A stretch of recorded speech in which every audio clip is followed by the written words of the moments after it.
Pengertian pembelajaran. Pembelajaran adalah proses belajar yang di dalamnya terdapat interaksi antara peserta didik dengan gurunya. Pembelajaran bahasa Indonesia sendiri lebih menekankan pembelajaran untuk penggunaan bahasa. Tujuan pembelajaran bahasa Indonesia di sekolah untuk mengembangkan keterampilan bahasa siswa baik secara lisan maupun tertulis. Hakikat bahasa. Bahasa merupakan suatu ungkapan yang mengandung maksud untuk menyampaikan sesuatu kepada orang lain. Sesuatu yang dimaksudkan oleh pembicara bisa dipahami dan dimengerti oleh pendengar atau lawan bicara melalui bahasa yang diungkapkan.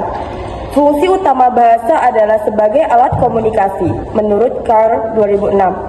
Bahasa adalah alat komunikasi yang digunakan sama manusia dalam berinteraksi melalui pertukaran simbol-simbol linguistik baik verbal maupun nonverbal. Sistem bahasa ini merupakan sistem lambang, sama dengan sistem lambang lalu lintas atau sistem lambang lainnya.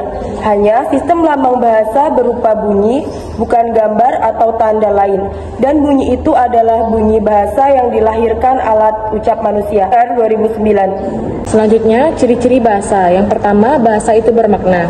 Morfem, kata, frase, klausa, kalimat, dan wacana merupakan satu satuan bahasa yang bermakna. Karena satu satuan bahasa tersebut berada pada tingkatan linguistik yang berbeda, maka jenis maknanya pun berbeda. Yang kedua, bahasa itu konvensional dan universal. Konvensional yaitu lama-lama menjadi kebiasaan, artinya semua anggota masyarakat bahasa itu mematuhi konvensi bahwa lambang tertentu digunakan untuk mewakili konsep yang diwakilinya. Kalau tidak dipatuhi, maka akan terjadi hambatan komunikasi. Contoh berdasarkan konvensi, tentunya para pengguna bahasa Indonesia memahami konsep adil, jujur, tolong-menolong, kasih sayang, dan sebagainya.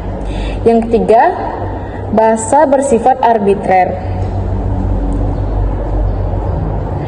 Arbitrer berasal dari arbitrary yang berarti selected at random and without reason, artinya dipilih secara acak tanpa alasan. Yang keempat, bahasa punya variasi. Bahasa digunakan oleh suatu masyarakat tertentu yang disebut masyarakat bahasa. Masyarakat bahasa Indonesia adalah sekelompok orang yang merasa memiliki dan menggunakan bahasa Indonesia. Anggota masyarakat tersebut tentu saja memiliki latar belakang sosial yang beragam, baik dari segi tempat tinggal, pekerjaan, maupun pendidikan. Kemudian ada 5 pilar belajar bahasa Indonesia. Yang pertama yaitu learning to believe and confess the Almighty God, yang artinya belajar untuk mempercayai dan meyakini Tuhan yang Maha Esa. Yang kedua, learning to know, yang artinya belajar untuk mengetahui. Yang ketiga, learning to do, yang artinya belajar untuk melakukan atau berkarya. Yang keempat, learning to live together, yang artinya belajar hidup bersama. Dan yang kelima, learning to be, yang artinya belajar untuk menjadi atau berkembang secara utuh. Selanjutnya, prinsip dasar pembelajaran bahasa Indonesia. Yang pertama ada prinsip kontekstual. Pembelajaran kontekstual adalah konsep belajar pada saat guru menghadirkan dunia nyata ke dalam kelas dan mendorong peserta didik membuat hubungan antara pengetahuan yang dimiliki dengan penerapan dalam kehidupan sehari-hari. Prinsip yang kedua yaitu prinsip integratif. Pembelajaran bahasa Indonesia hendaknya disajikan secara terpadu atau terintegratif, baik antara unsur fonologi, lafal atau intonasi, morfologi atau kata, sintaksis atau kalimat, dan semantik atau makna kalimat, ataupun pemaduan antara keterampilan berbahasa Indonesia. Yang ketiga ada prinsip fungsional. Menurut Purnomo, prinsip fungsional dalam pembelajaran bahasa yaitu pembelajaran bahasa harus dikaitkan dengan fungsinya, baik dalam berkomunikasi maupun dalam memenuhi keterampilan untuk hidup. Yang terakhir adalah prinsip apresiatif. Dalam pembelajaran bahasa Indonesia, istilah apresiatif dimaknai dengan menyenangkan. Jadi, prinsip pembelajaran yang apresiatif merupakan pembelajaran yang menyenangkan. Nah, untuk selanjutnya yaitu ada analisis kesulitan siswa dalam membuat teks pidato pada siswa kelas 6 SD Negeri Bogem tahun pelajaran 2021-2022. Artikel ini kami peroleh dari penulis Bobi Waluyo Purnairawan. Kesulitan yang pertama yaitu kesulitan mengemukakan inti dari permasalahan. Yang kedua, kesulitan mengaitkan pembahasan antara informasi dan juga topik. Dan yang ketiga itu kesulitan membuat kesimpulan.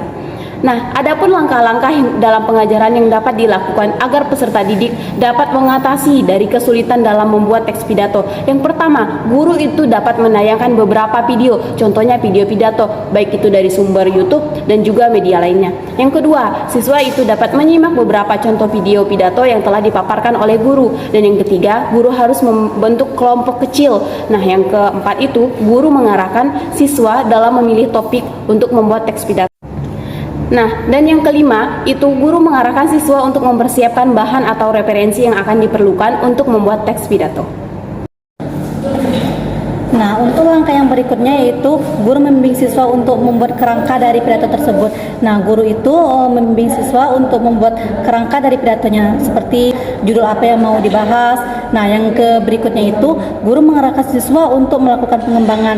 Nah, untuk berikutnya setelah kerangka tadi disusun, guru itu membimbing siswa untuk mengembangkan kerangka-kerangka pidato yang sudah dibuat tersebut. Nah, berikutnya guru mengecek kerangka teks pidato yang sedang dikembangkan oleh siswa melalui diskusi kelompok kecil atau diskusi kelompok besar. Nah, berikutnya itu guru meminta kepada siswa untuk mengecek kembali secara bergantian antar anggota kelompok per paragraf. Nah, guru itu meminta kepada siswa itu untuk mengecek pekerjaan yang sudah dilakukan oleh temannya seperti itu. Nah, yang terakhir itu guru meminta siswa untuk menulis teks pidato mandiri agar mengetahui kemampuan siswa dalam keterampilan menulis teks pidato. Nah, setelah mengajarkan tentang materi pidato tersebut dan siswa juga tahu tentang bagaimana cara menyusun teks pidato dan mengembangkan. Nah, kita sebagai guru itu juga bisa untuk membimbing siswa untuk membuat suatu teks pidato, tidak perlu terlalu panjang, asal itu berasal dari karangan mereka sendiri atau karya mereka sendiri.